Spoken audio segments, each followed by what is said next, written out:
I am giving a presentation today on the soul of America, the battle for our better angels. A little background on the author. John Meacham is a Pulitzer Prize winning historian, journalist, and presidential biographer. He has seen up close how American politics works and has spent much of his life researching and studying history in great depth. In Meacham's book, The Soul of America, he sheds light on our country's history by taking his readers on a vivid journey through America's turbulent past. At the time this book was released, many Americans felt as though their political system was broken, and there were a lot of intense feelings of anger and anxiety from members of all parties.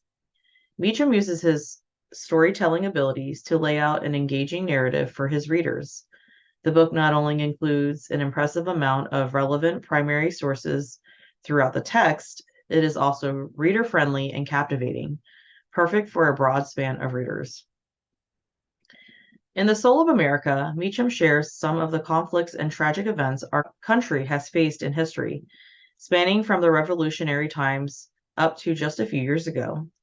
He dives deep into the depths of oppression faced by African Americans, immigrants, women, and other groups of people. Meacham paints a clear picture that in times of fear, our leaders can be as often disappointing as they are heroic. Fear, Aristotle observed, does not strike those who are in the midst of great prosperity. Those who are frightened of losing what they have are the most vulnerable, and it is difficult to be clear-headed when you believe that you're teetering on a precipice. No passion, Edmund Burke wrote, so effectually robs the mind of all its powers of acting and reasoning as fear. I was fully aware of McCarthy's faults, which were neither few nor minor, Kahn recalled. He was impatient, overly aggressive, overly dramatic. He acted on impulse. He tended to sensationalize the evidence he had in order to draw attention to the rock bottom seriousness of the situation. He would neglect to do important homework and consequently would, on occasion, make challengeable statements. The urge to overstate, to overdramatize, to dominate the news could be costly, and so it proved to be so for McCarthy. The Wisconsin Senator Kahn said was essentially a salesman. He was selling the story of America's peril, John recalled. He knew that he could never hope to convince anybody by delivering a dry general accounting office type presentation. In consequence, he stepped up circumstances a notch or two. And in so doing, he opened himself to attacks that proved fatal. He oversold, and the customers, the public, tired of the pitch and the pitchman. In his book, Meacham shares a story about the 2017 Charlottesville, Virginia Unite the Right rally. When the white nationalists arrived to protest against the planned removal of the Confederate General Robert E. Lee statue, the former Grand Wizard of the Knights of the KKK, David E. Duke, said, "We are determined to take our country back. We are going to fulfill the promises of Donald Trump. That's what we believed in. That's why we voted for Donald Trump, because he said he's going to take our country back. And that's what we got to do." Though I too feel statues representing various events from our country's past should be left alone as a reminder of where we once were, I don't agree with the way the protesters went about their rally. In the end, things turned violent and 3 people were killed, and many more sustained injuries. Meacham has stated extremism, racism, nativism, and isolationism, driven by fear of the unknown, tend to spike in periods of economic and social stress, a period like our own. Americans today have little trust in the government. Household incomes lag behind our usual middle class expectations. The fires of fear in America have long found oxygen when broad, seemingly threatening change is afoot. Events like the Charlottesville rally are sad and sobering reminders of how unfriendly disagreements, protests, and devout antagonists have had such a constant negative impact in our country's history. The soul of America is found in our attempts to allow more people to live freely and happily, though Meacham does point out a common conundrum we Americans run into when we try to make this happen. It would seem that when we give life and liberty to some, we somehow hold others back, whether intentionally or unintentionally. This can be better understood as we look at the images on the right. The cycles of oppression comes back to haunt us over and over again. Examples include, but are not limited to, systemic racism, sexism, heterosexism, classism, etc. It is up to each and every one of us to help break this cycle, the cycle of the oppressed becoming the oppressors. It doesn't need to be a protest or a big to do. You can start in your home with your family and your friends. As we have learned in class, the American past is more often tragic than comic, full of broken hearts and broken promises, disappointed hopes and dreams delayed. It feels like we have traveled along this long and bumpy road over the years, striving to live up to the ideals that Jefferson put in the Declaration that all men are created equal. To know what has come before is to be armed against despair. If the men and women of the past, with all their flaws and limitations and ambitions and appetites, could press through ignorance and superstition, racism and sexism, selfishness and greed, to create a freer, stronger nation, then perhaps we too can right wrongs and take another step towards that most enchanting and elusive of destinations, a more perfect union. To do so requires innumerable acts of citizenship and private grace. It will require, as it has in the past, the witness and bravery of reformers who hold no office and who have no traditional power, but who yearn for a better, fairer way of life. And will also require, I believe, a president of the United States with a temperamental disposition to speak to the country's hopes rather than its fears. And that was a quote from John Meacham. Just as Meacham reminds us all, progress is possible, hope is sustaining, and fear can be overcome. Meacham certainly did share some of our country's darkest moments, but it should be noted that he then shares how we have always been able to pull through those dark and perilous times. History, however, shows us that we are frequently vulnerable to fear, bitterness, and strife. The good news is that we have come through such darkness before. He shares that we not only survived those times, but we as a country have come out on the other side thriving. Meacham reminds us that our country has a pattern of returning to its core values, freedom and equality, after enduring times of turmoil and distraction. Having this awareness can bring peace and comfort, especially if, like Meacham, you too have the faith and belief that with the proper leadership, Americans will find a way to move forward rather than backwards. Eleanor Roosevelt once said, "One thing I believe profoundly, we make our own history." She also shared, "In the light of history, it is more intelligent to hope rather than to fear, to try rather than to not try." In this painting, we see President Abraham Lincoln meeting with General William T. Sherman, General Ulysses S. Grant, and Rear Admiral David Dixon Porter during the final days of the American Civil War.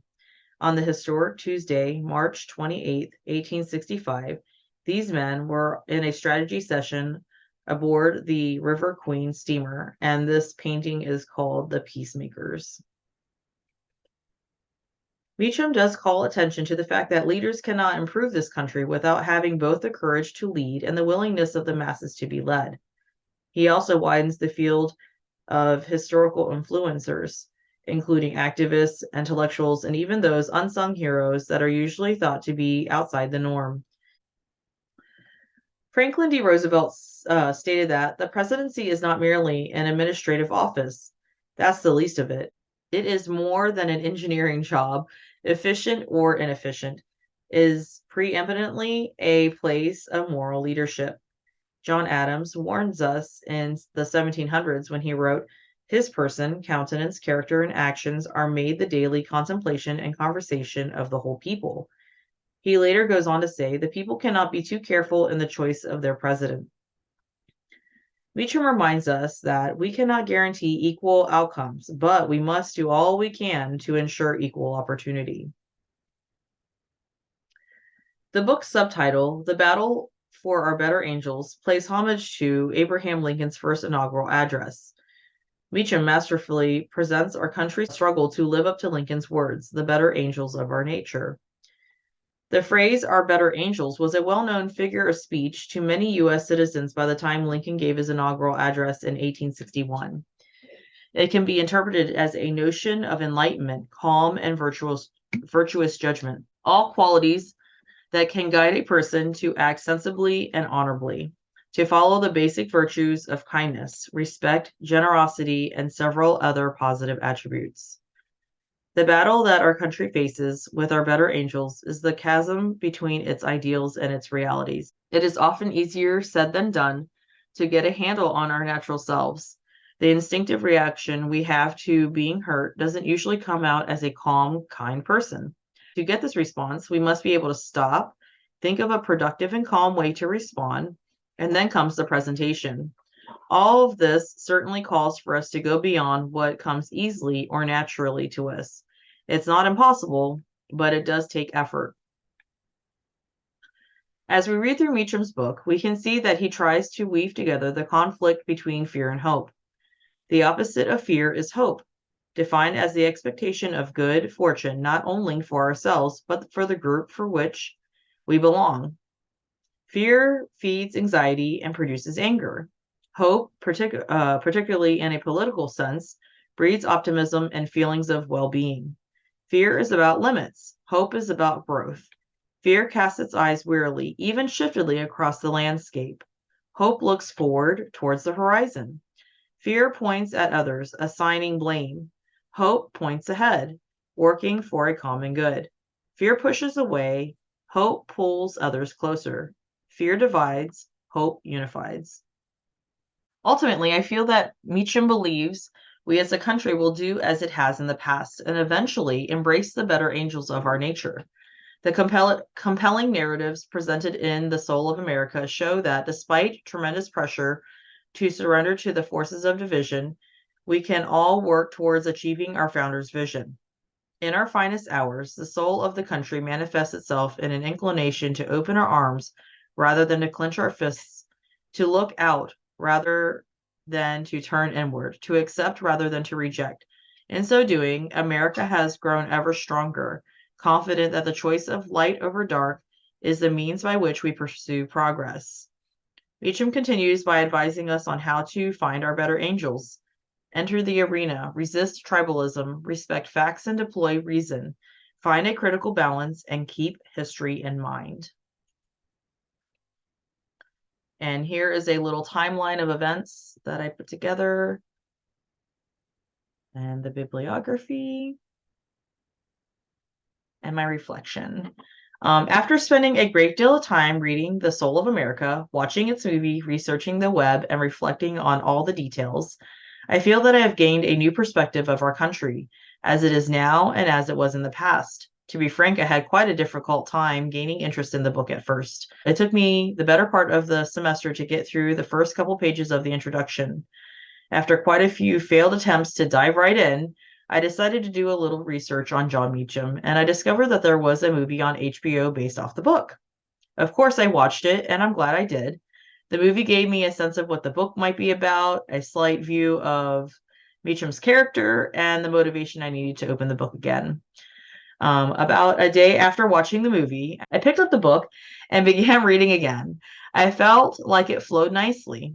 I probably should have noted that I am not the biggest fan of reading, and I still am learning to push past my natural ugh feeling about history as a subject. The fact that Meacham wrote this book in a way that is so easy to read, follow, and understand really helped me to have a greater appreciation for what we've learned in our class this semester.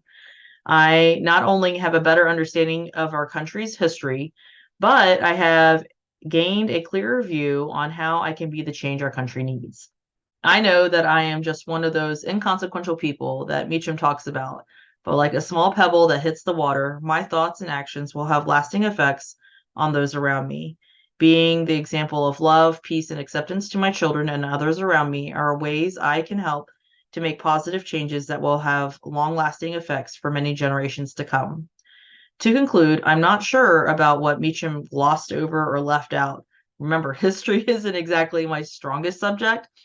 I am, however, glad that we had the opportunity to read The Soul of America and to gain more insight on how to be the change our country and our world need.